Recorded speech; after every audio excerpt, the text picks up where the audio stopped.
Պարոն Ավանեսյան, քանի որ հանձնաժողովի նիստում մանրամասն քննարկել ենք ու ակնհայտ ես գիտեմ, որ ձեր ժամանակը չի բավականացնելու, որովհետև այնտեղ ահագին երկար ներկայացրիք ու դեռ բաներ մնաց ասելու, խնդրում եմ այս հնարավորությունը օգտագործեք ավելի կարևոր բաները, որոնք բաց թողեցիք ներկայացնեք։ Շնորհակալ եմ, պարոն Թունյան։ Մասնավորապես մի քանի բան էլ կուզենայի ավելացնել, որը բաց թողեցի, դա հետևյալն է։ Օրինակ, մենք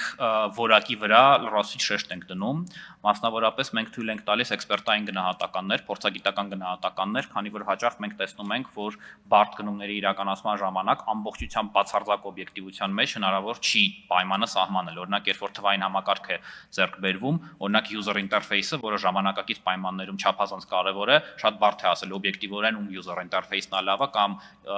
օգտատերի տեսանկյունից որ համակարգն է ավելի հարմար։ Մենք հնարավորություն ենք ստեղծում դա անելու։ Մեկ անձերի մեջ էլի որակին գնացող մի հատ շատ կարևոր կետ ենք ավելացրել, որը թույլ է տալիս նմուշների ձեռքբերում։ Հաճախ ինչ է կատարվում, երբ որ բարդ բան ենք ձեռքբերում, մենք չենք կարողանում մի հատ նմուշ ձեռքբերել, տեստավորել գործող միջավայրում ու նոր հասկանալ ում նա աշխատում։ Եվ դա բերում է նրան, որ թղթի վրա ամեն ինչ լավ է, հետո երբ որ մատակարարումը տեղի է ունենում, դա այդպես չէ։ Նմուշները թույլ են տալու իրականում տեսնել, որ նա աշխատում,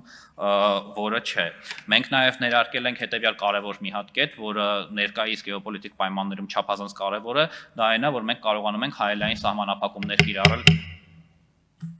Արձագանք։ Ասեք այդ հայելային սահմանափակումների։ Հայելային սահմանափակումներ կիրառել փաստացի ոչ թե երկրների նկատմամբ, որոնք ձևական ասում են, որ դե կանոններով դուք բոլոր տեղերը կարողանում եք մասնակցեք, բայց օրինակ մեր թվային ստորագրությունները հրաժարվում են ընդունել կամ մեր բանկային երաշխիքները հրաժարվում են ընդունել։ Մենք հնարավորություն ենք ստանում ասելու, որ հայելային փաստացի սահմանափակում ենք կիրառում, ասելով, որ դե քանի որ դուք մեր ստանդարտը չեք ընդունում, մենք էլ ձեր ստանդարտը չենք ընդունում, ավելին եւս մեկ կետ է ավելանում, որի ժամանակ մենք ազգային անվտանգության նպատակահարմարությունից ելնելով, երբ որ համապատասխան ծառայությունները ռիսկ են ցույց տալիս, մենք կարողանում ենք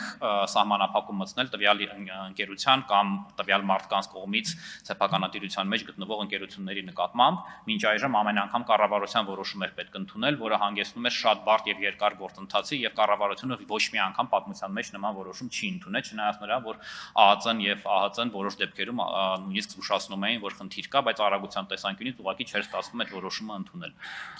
Նաեւ մի հատ կարեւոր կետ մեկ անձերի վերաբերյալ ռազմարտությունաբերության տեխնիկան եւ հետախուզական եւ հակահետախուզական տեխնիկան եւ ծառայությունները եւս մեկ անձի հիմք են հանդիսանալու այլևս, որտեղ փաստացի մրցույթ այնտեղ հնարավորել չի անել, նույնիսկ երբ որ դու մրցույթ ես իրականացնում։